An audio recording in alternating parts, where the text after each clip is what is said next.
दोस्तों, क्या आपने कभी सोचा है कि अगर दुनिया के सारे ग्लेशियर पिघल जाएं तो भारत का क्या होगा या इस पूरी दुनिया का क्या हाल होगा।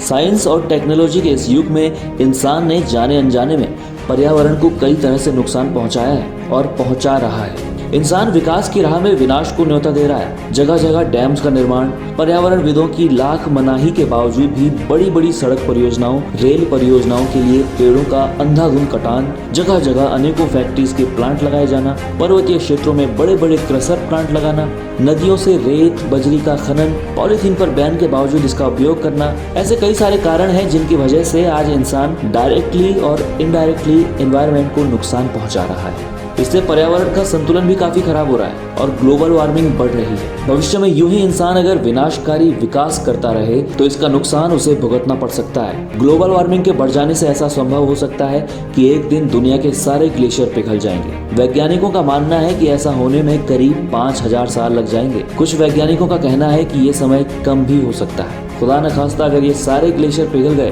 तो दुनिया का क्या हाल होगा, आज जानेंगे इस वीडियो में। ये जानने से पहले सबसे पहले हमें जानना होगा कि ग्लेशियर क्या होते हैं। ग्लेशियर बर्फ का बहुत बड़ा हिस्सा होता है। इसे हम हिमखंड भी कहते हैं। हिम यानी बर्फ और खंड यानी टुकड़ा।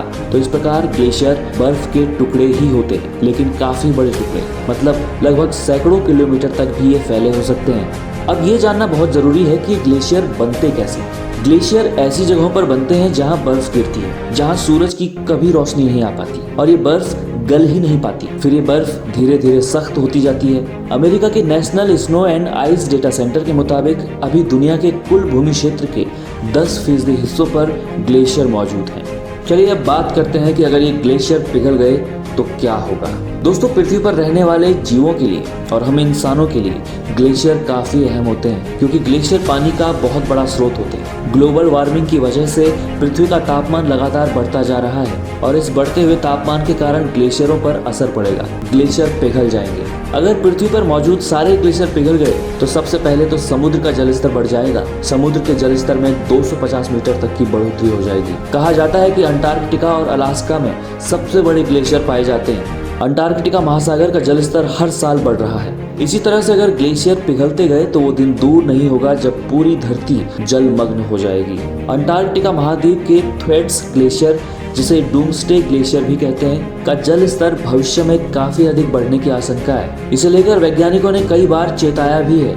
डूम्सडे ग्लेशियर को प्रलयकारी ग्लेशियर भी कहा जाता है। वैज्ञानिकों के मुताबिक इस ग्लेशियर का आकार लगभग ब्रिटेन के बराबर है। चलिए अब अपने ही देश की बात करते हैं। भारत की ही सबसे बड़ी चोटी माउंट एवरेस्ट। ये चोटी भी ग्लोबल वार्मिंग की वजह से हर साल लगभग 5 मीटर पिघल रही है। ग्लोबल वार्मिंग की वजह से ही गंगोत्री, यमुनोत्री और कंचनजंगा जैसे भारत के कई बड़े ग्लेशियरों पर भी बुरा असर पड़ रहा है। ग्लोबल वार्मिंग की वजह से अफ्रीका जैसे गर्म इलाकों में रह रहे लोगों का अत्यधिक गर्मी पड़ने से जीवन समाप्त हो सकता है। महासागर और बर्फीली जमीनों के बारे में inter government panel on climate change की एक रिपोर्ट थी, जिसमें कहा गया था कि साल 2015 और इससे पहले के एक दशक में ग्रीनलैंड और अंटार्कटिक में बर्फ की परत हर साल करीब 400 अरब टन कम हुई है और इससे महासागरों का तल हर साल 1.2 मिलीमीटर बढ़ा है। पहाड़ों में मौजूद ग्लेशियरों में भी हर साल लगभग 280 अरब टन बर्फ कम हुई है, जो समुद्र तल को 0.77 मिलीमीटर बढ़ाने के लिए जिम्मेवार है। पृथ्वी में करीब 2 लाख ग्लेशियर मौजूद हैं। हिमालय में मौजूद ग्लेशियर आसपास की घाटियों में रहने वाले 25 करोड़ लोगों और उन नदियों को पानी देते हैं, जो आगे जाकर करीब 1.65 अरब लोगों के लिए भोजन और कमाई का जरिया बनते हैं। IPCC की एक रिपोर्ट के अनुसार चेतावनी दी गई है कि एशिया के ऊंचे पर्वत अपनी 1/3 बर्फ खो सकते हैं। IPCC ने ही अपनी रिपोर्ट में कहा है कि मध्य यूरोप और उत्तरी एशिया जैसे इलाके जहां बर्फ काफी कम है, वहां साल 2100 तक ग्लेशियर 80% तक पिघल जाएंगे।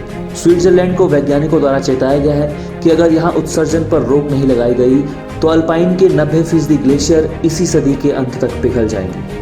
नीदरलैंड की डेल्फ्ट यूनिवर्सिटी ऑफ टेक्नोलॉजी के हैरी जोकोलारी का कहना है कि एक स्वस्थ ग्लेशियर गर्मी के वक्त थोड़ा पिघलता है और सर्दियों में और अधिक बड़ा बन जाता है। बोलीविया की प्रशासनिक राजधानी ला पाज के लोगों को उनकी ज़रूरत के 1/3 पानी की आपूर्ति एंडियन ग्लेशियर से होती है। ग्लेशियरों का पिघलना कृषि के लिए खराब है। सारे ग्लेशियर पिघल गए तो नदियों का क्या होगा?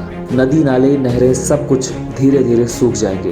ग्लेशियरों के पिघलने से जल प्रदूषण में भी अधिकता आएगी। एक्शन एड के इंटरनेशनल क्लाइमेट प्रमुख हरजीत सिंह का कहना है कि ग्लेशियरों के पिघलने से कृषि के साथ साथ पीने के पानी पर भी असर होगा।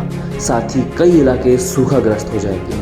समय रहते इंसान अगर संभला नहीं तो ये दिन ज्यादा दूर नहीं होगा। इसलिए जरूरी है कि अपने पर्यावरण के प्रति हमें सचेत होना होगा। साथ ही इसके लिए जरूरी कदम भी उठाने होंगे।